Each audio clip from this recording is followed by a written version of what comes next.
Bueno, nos queda dentro de este capítulo hablar de la parte de calidad en bases de datos. No vamos a extendernos mucho en este tema, pero sí vamos a mencionar algunas cuestiones que son muy importantes a la hora de establecer calidad.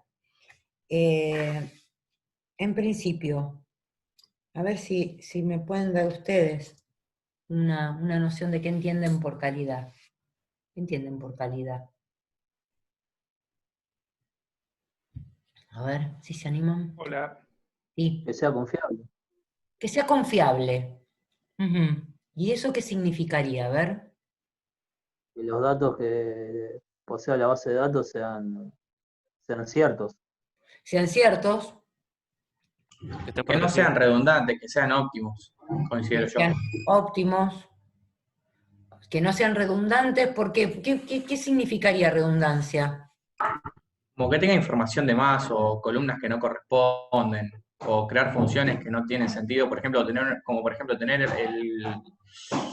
la columna de edad cuando la puedes calcular con la fecha de nacimiento. Cosas así, considero yo. Bueno, eso podría ser. ¿Qué otra cosa?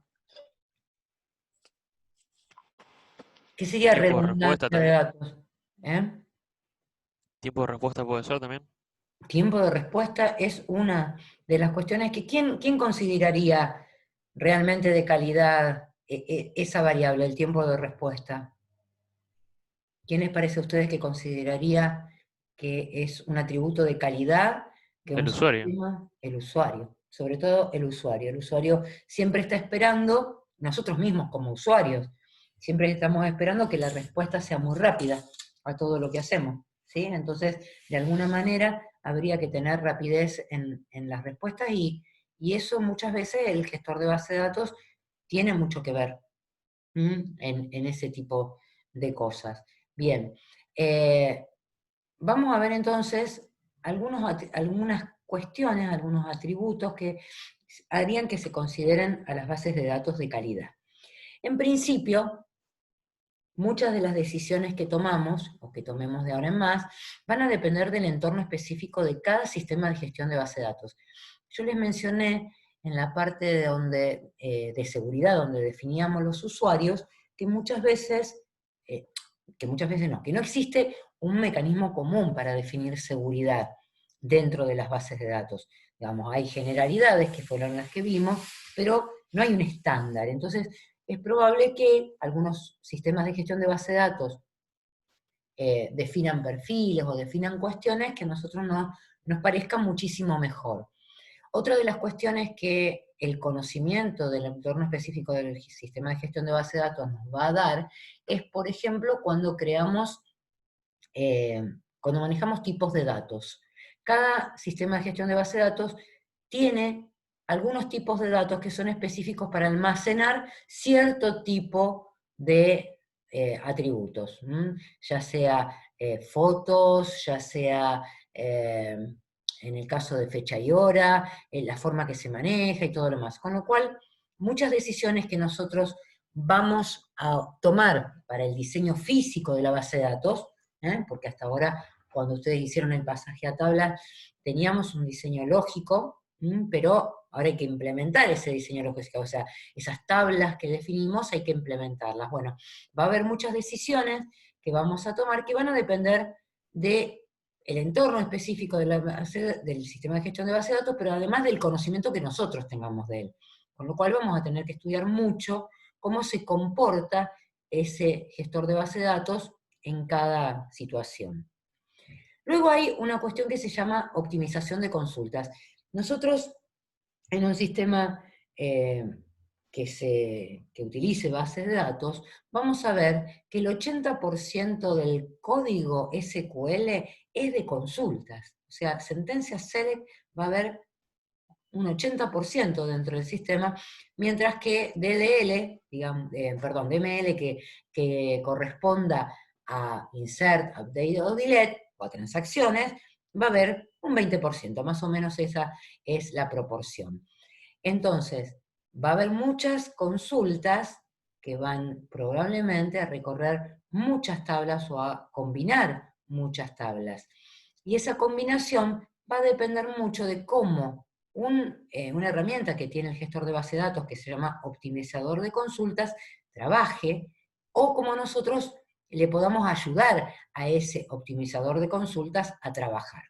Eso vamos a ver ahora.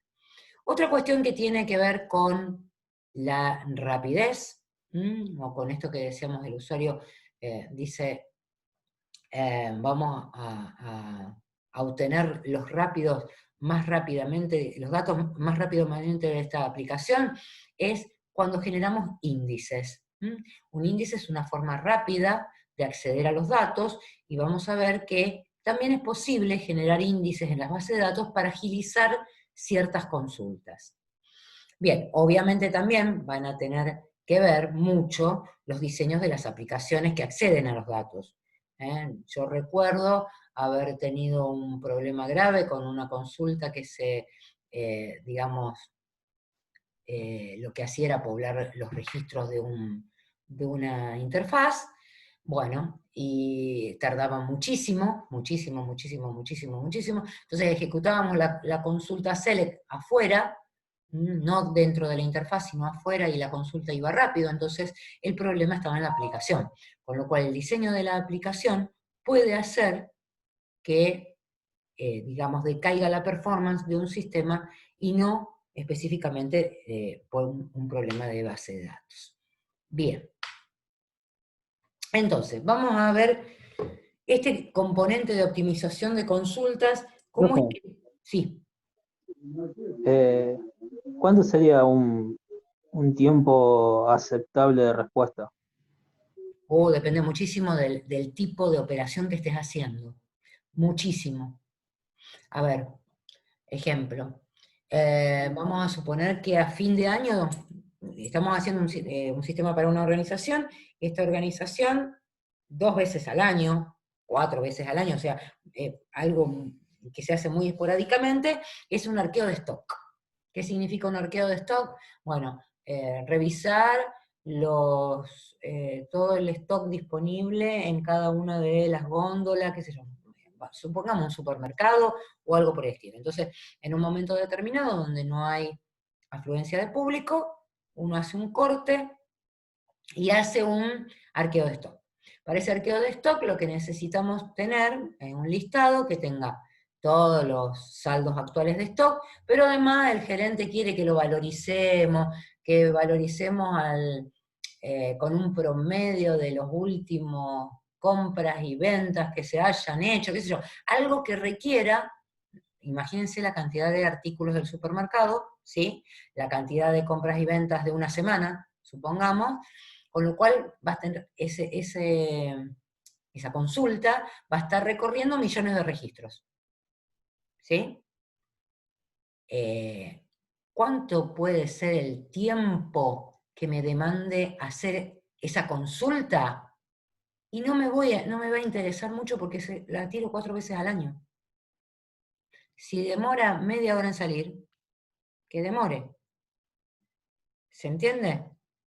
Tampoco va a demorar media hora, pero supongamos, no me va a interesar. En cambio, si yo digo, la consulta del stock o de los movimientos del día de hoy, de la caja 5, porque quiero hacer un arqueo, eso tiene que estar ya, porque el arqueo lo tengo ahí, tengo el cajero esperándome para que yo le reponga el dinero, y tengo una cola para que ese cajero atienda. ¿Se entiende? O sea, no hay un tiempo que yo pueda decir, este es el óptimo. Sí, hay consultas que probablemente, en la medida que vaya creciendo el sistema, se vuelvan más lentas. Entonces, a esas consultas el DBA le va a tener que poner el ojo encima para ver qué es lo que está pasando. ¿Está bien hecha la consulta? ¿No está bien hecha la consulta? ¿Podemos hacer algo que la agilice? ¿Se entiende? ¿Sí? Sí, sí. ¿Contesté la pregunta? Bueno.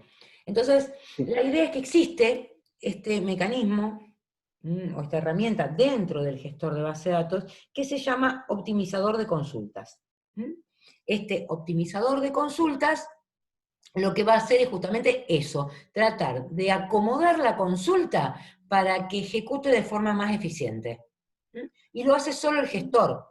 A veces le tenemos que ayudar nosotros. Entonces ahora vamos a ver cómo hacemos para ayudarle. ¿Cómo trabaja ese optimizador de consultas? Trabaja de la siguiente forma. Lo primero que hace, cuando ustedes escriben una consulta SQL y le ponen ejecutar, lo primero que hace es un análisis sintáctico y semántico de esa consulta. ¿Qué significa? Significa tratar de encontrar errores. De sintaxis. ¿Qué significa sintaxis? Bueno, que esté mal escrita una palabra clave. De hecho, abajo le pone, usted escribió mal alguna de las, fíjese en el manual de SQL para ver cómo se Sí, escribe. te pone error de sintaxis. Y te pone error de sintaxis.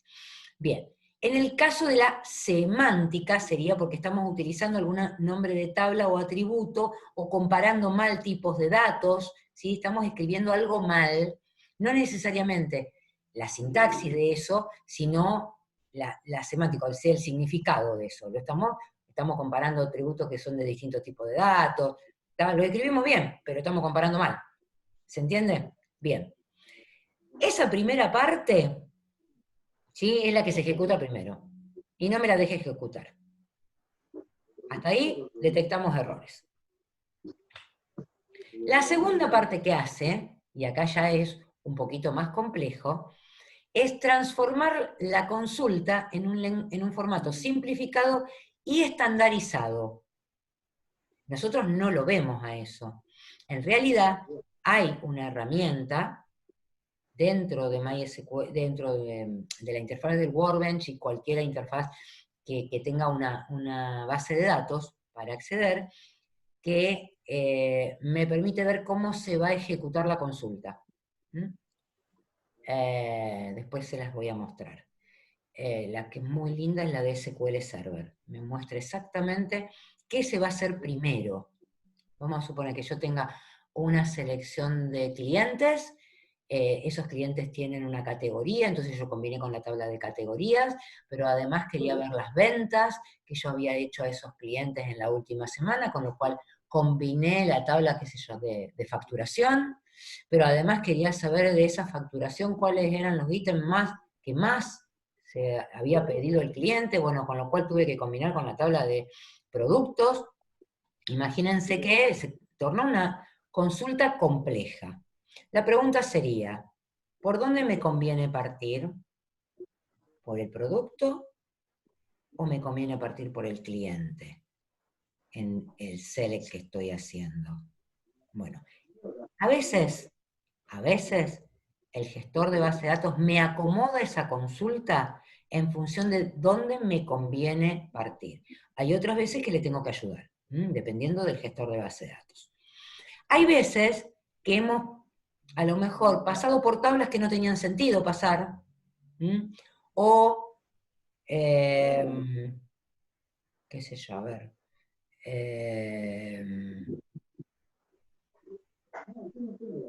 podemos haber puesto un where 2 veces, sin querer, porque la consulta es muy larga. Son distintas cuestiones que yo puedo estar representando dentro de la consulta. Tanto combinaciones que no eran necesarias, como where, o condiciones que habíamos querido poner que tampoco eran necesarias, etc. Bien, entonces, o a lo mejor estamos pasando por una tabla y no estamos mostrando datos de esa tabla, entonces no tendría sentido hacer la combinación con esa tabla, porque no la necesitamos. Bien, entonces, ¿qué hace en la segunda parte este optimizador de consulta? Transforma la consulta y elimina todas estas cosas que serían innecesarias. Una vez que hizo eso, evalúa cómo va a acceder a los registros o a las tablas, digamos, a los registros de las tablas, para implementar la consulta. ¿Sí? Una pregunta Sí, del punto anterior. dale. Esas eliminaciones, ¿te las marca No, el gestor? no. Porque Lo si hace no, solo. el que está trabajando sobre la base de datos puede continuar repitiendo El los error. errores. Sí, señor. Sí, señor, porque no te las modifica. No te las modifica. Es más, hay veces que habiendo hecho esto y sobre todo habiendo usado subconsultas, que cuando se genera el mayor, digamos, la más baja performance, utilizar subconsultas muchas veces genera que decaiga la performance de una consulta, a lo mejor la transforma y como no te avisa nada, vos seguís cometiendo el mismo error. Sí, sí, sí. Bueno, luego evalúa el plan de accesos. ¿Tá? Es decir, evalúa cómo va a ser para combinar las tablas, porque, a ver, yo se los había comentado, ahora se los voy a volver a mostrar cuando veamos la parte de índices, pero cada tabla tiene un motor de almacenamiento, se llama. O sea, un archivo específico donde se va a almacenar tanto la tabla como los índices para mejorar el acceso, etc. Entonces, en este momento, ¿sí? Es cuando el optimizador de consultas evalúa cómo va a ser para acceder a los archivos, ¿sí? ¿Qué tipo de búsqueda va a ser dentro de los archivos? ¿Cómo va a ser para combinar las tablas? Bien. Bueno, acá dice, los algoritmos varían debido al orden de los enlaces, y es en estos casos que el programador deberá conocerlos para evitar el tiempo que le demande al optimizador de la consulta la selección del mejor algoritmo. Si uno ordena la consulta ya desde el vamos, digamos, al optimizador de consulta le va a costar muchísimo menos encontrar la mejor forma de combinar las tablas. Bien. Sigamos. El cuarto Profe, paso, sí.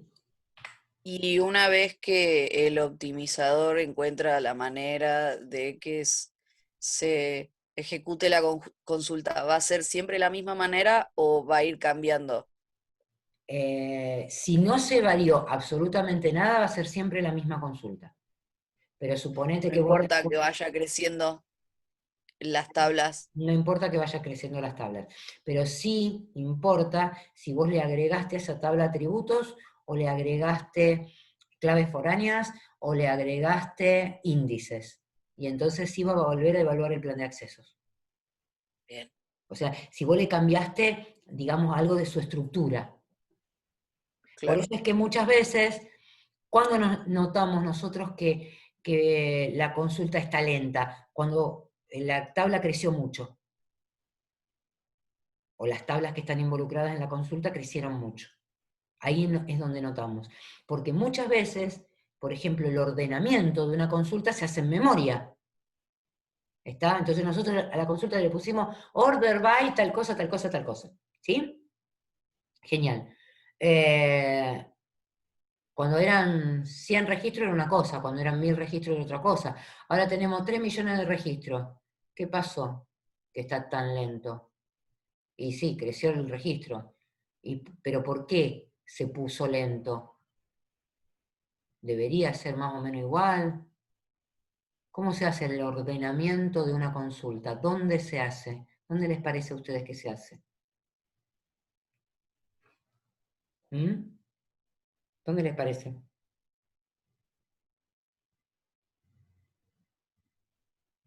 ¿Dónde se hace el ordenamiento de una consulta?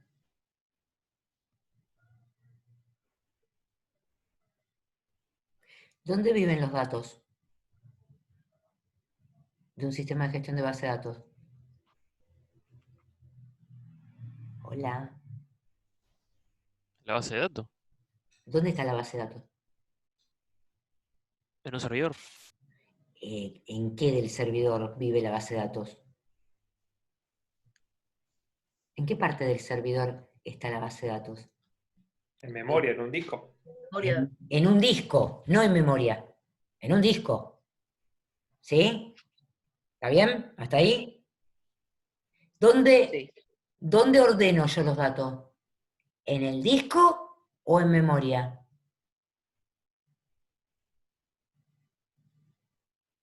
En el caso de las consultas que hemos estado viendo nosotros, en memoria. En memoria. Con el order byte. Está genial. Se hace en memoria hasta que pase ¿qué? Si yo inserto una tabla nueva. No. O sea, si lo ordeno y lo inserto. Hasta que pase ¿qué ordeno en memoria? Yo hago el select, está todo muy bonito. Hasta que pase ¿qué ordeno en memoria? ¿Siempre puedo ordenar todo en memoria? Solo si tuviera una memoria ilimitada. ¿Tengo memoria ilimitada? No. No. No. Entonces, si son millones de registros los que tengo que ordenar, ¿va a poder ordenar en memoria? La respuesta es no. No. ¿Y cómo va a ser para ordenar si me la devuelve ordenada? ¿Cómo va a ser para ordenar si no lo puede hacer totalmente en memoria? Disco. ¿Ordena en disco? A ver, lo dieron en sistemas operativos. Esta es la parte donde todos los conocimientos se empiezan a juntar y deben combinarse. A ver.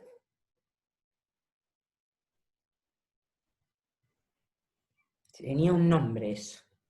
Cuando yo necesito bajar registros de memoria al disco, porque no me caben en memoria y seguir Se trabajando. llama ¿Eh? swap. Swap. Exactamente, se hace un swap, o se hace lo que se denomina paginación. ¿Sí? Entonces, en la medida que no me entra en todo en memoria, yo lo que voy a tener que hacer es guardar pedacitos que ya ordené en el disco, volver a ordenar otro pedazo y así sucesivamente. Voy y vengo al disco. Entonces, cuando tengo que ir y volver al disco, estoy en problemas. ¿Sí? Porque las lecturas a disco son las que hacen que se demore mucho la consulta. ¿Me siguieron hasta ahí? Sí. Perfecto. Bien.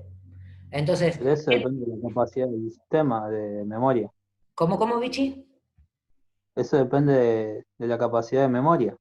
Sí, depende muchísimo de la capacidad de memoria, pero las capacidades de memoria no son ilimitadas.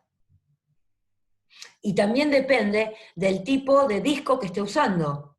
Porque una cosa es usar un disco de estado sólido, que ahí no voy, o sea, la velocidad va a ser muchísimo mayor que si estoy usando un disco rígido normal, un SATA.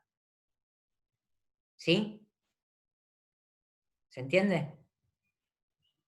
Sí. Sí. Pero ¿qué pasa con sistemas que requieren de muchísima memoria? ¿Ejemplo? No sé, me imagino algo como la bolsa o algún sistema similar que se puedan utilizar de gran capacidad de datos. No, en general siempre pasa lo mismo, Vichy. En algún momento la memoria se te termina y el sistema empieza a paginar, entonces uno busca algunas alternativas para mejorar eso. Hasta que llega un momento que lo mejora hasta donde se puede. ¿Sí? Sí. Todo va a tener un límite. Siempre alguna demora va a existir. Y va a depender mucho de un montón de factores, porque vos imagínate, armamos la consulta, ¿sí? Decimos, sí, está lenta, bueno, le ponemos índice, qué sé yo, mejoramos la consulta, bárbaro, pero ahora tengo un usuario tirando este listado que les decía yo, que tenía que revisar no sé cuántas tablas y que tenía millones de registros. Otro usuario, y hay, ese usuario está haciendo eso, pero hay un montón de usuarios que están vendiendo, ¿sí? Porque no cerramos la caja hoy, al final decidimos hacer el listado mientras estaba todo el mundo trabajando, y hay un montón de procesos que se están ejecutando. También depende mucho de eso. ¿Sí? Y si encima de eso le agregamos que la comunicación no se está haciendo en la misma localización, sino que estamos accediendo a información a través de Internet, de la web. Agreguémosle la demora que nos causa, el cuello de botella que nos causa la conexión a Internet, por ejemplo. ¿sí? O sea, hay montones de factores que ustedes van a tener que evaluar. Acá lo que estamos viendo es el pedacito que le corresponde al gestor de base de datos en toda esta historia, ¿sí? Pero hay un montón de otros factores que van a ayudar a que sea rápido, o sea, que la calidad no está basada solamente en el gestor de base de datos, la calidad va a estar basada en el gestor de base de datos en cuanto a las consultas, o las operaciones que se hagan en base de datos, pero después todas las otras cosas ayudan a esta mejora de performance y a la calidad, ¿eh? Bien, recién después de haber evaluado el plan de acceso, se ejecuta. ¿Sí? Ahí se genera el código, dice, se interpreta el plan de acceso. Bien, y lo más importante es lo que dice ahí abajo. Dice que el componente de optimización de consulta realiza su función de forma automática, o sea, todos estos 4 pasos los realiza en forma automática. El DBA también debe desempeñar su rol. Revisar los planes de acceso de consulta y además actualizar aquellos que se desempeñen mal. O sea, ir y fijarse, che, a ver, ¿por qué se está desempeñando tan mal esta consulta? Si antes lo hacía bien o no era, digamos, tan lenta o no pasaba tal y tal cosa. ¿Estamos? Bien. Les cuento esto de los índices y después vamos al Workbench un ratito y vemos algunas cosas. Bien. Dice, selección de índices. Esto es lo que puede mejorar la ejecución de una consulta. ¿Está? A ver, cuando yo hablo de una tabla, siempre esa tabla iba a tener una clave primaria. ¿Está bien? ¿Estamos de acuerdo? Por los conceptos del modelo relacional, una tabla tiene siempre una clave primaria. Bien, ahora, una clave primaria siempre es un índice de acceso. ¿Qué significa eso?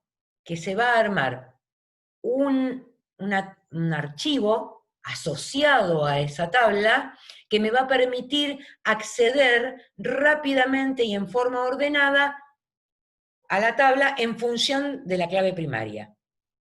Ese archivo se llama archivo de índices. ¿Qué formato tiene ese archivo de índices? Un formato que ustedes utilizaron en matemática discreta para ordenar datos. A ver si se acuerdan.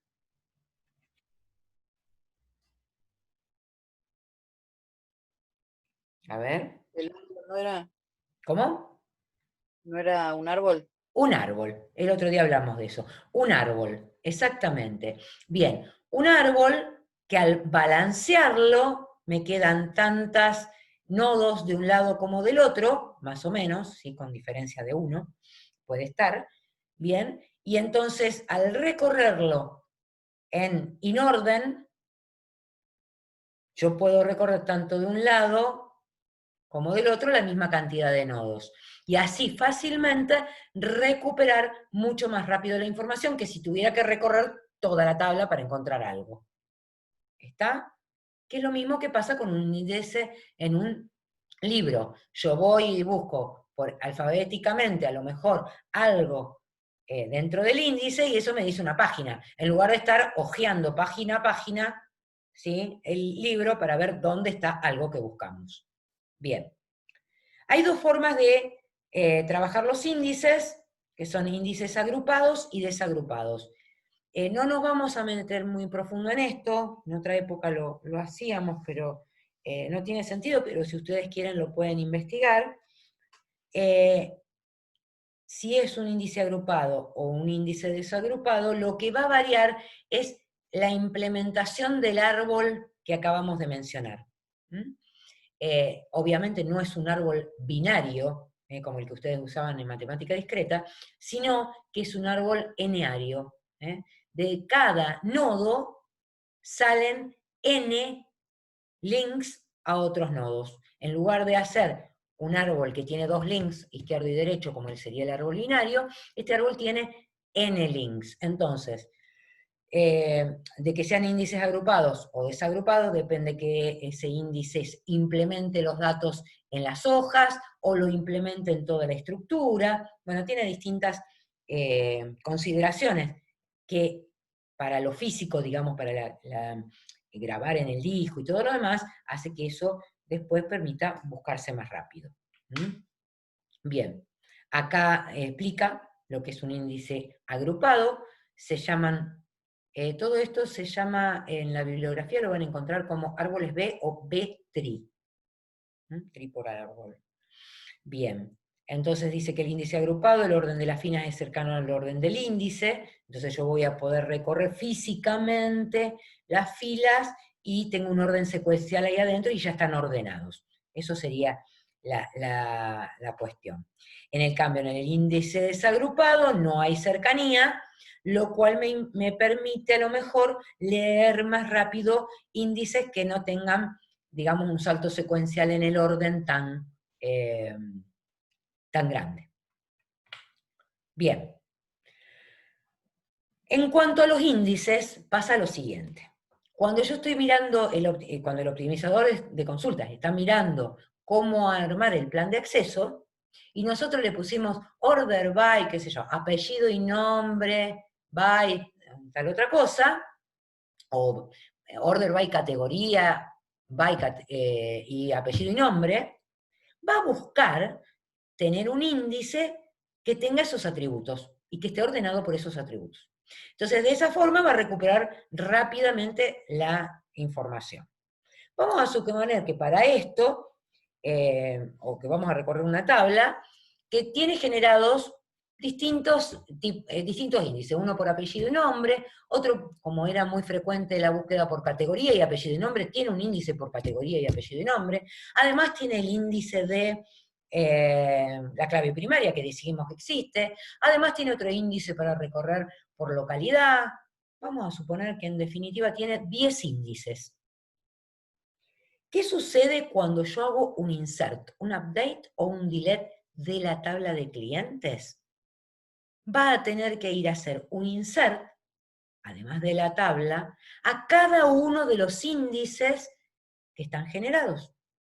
Si yo hago una actualización de un registro y toco algún valor que refiera a un índice, también va a tener que ir y corregirlo. Y si hago un borrado, un delete, va a tener que ir y borrar en cada uno de los índices las referencias a este registro. Con lo cual, el insert, que antes eran una sola tabla, más el archivo de del índice de la clave primaria, que siempre está, ahora significa hacer actualizaciones en otros 10 o otros 9 archivos más. Significa acceso a disco, significa tiempo. Entonces, si bien un índice puede mejorar un select, o sea, la consulta, puede hacer lentas las inserciones, actualizaciones y eliminaciones de registro. Entonces, el DBA va a tener que analizar si conviene o no conviene agregar o no un índice. Bien. Bueno, acá les comenta algunas cuestiones que tienen que ver con cuándo hacer un índice sobre un atributo o no, y depende del peso de las aplicaciones, por eso el ejemplo que yo les di es, si es una aplicación que se corre 4 veces al año y demora mucho, pero resulta que al hacer un índice me va a generar que eso ponga lento el sistema por otras cosas, y no lo hago. ¿Está? Bien. Otra de las cuestiones que puede pasar es que yo arme, y a mí me pasó, que arme un índice, por ejemplo, en una tabla de movimientos de stock, me pasó a mí, que tenía la ID del producto y la fecha de movimiento. Y yo tenía un índice que era fecha de movimiento, ID de producto, y otro índice que era ID de producto y fecha de vencimiento, o sea, al revés. Y resulta que el optimizador de consulta, cuando yo le ponía el ordenar, encontraba primero uno de los dos, no me acuerdo cuál, y le era más difícil buscar y ordenar la consulta que si no los hubiera tenido. Cuando nos dimos cuenta, eliminamos uno de los índices y anduvo re bien la consulta.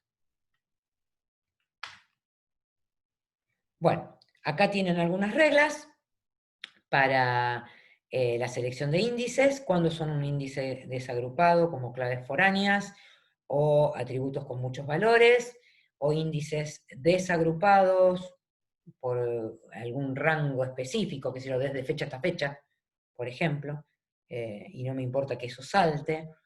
Bien. Y ahí dice una de las cosas, evitar los índices de combinación de atributos, porque puede pasar esto que les comentaba yo, que uno combine los atributos, eso genere muchas modificaciones, porque si tengo que modificar alguno de los atributos, genera que se vuelva a ordenar el índice y entonces hay mucho movimiento ahí, y bueno, habría que evitarlos, o por lo menos analizar bien antes de generarlos. Bien. Como falta poquito para que se termine esta reunión, cortamos acá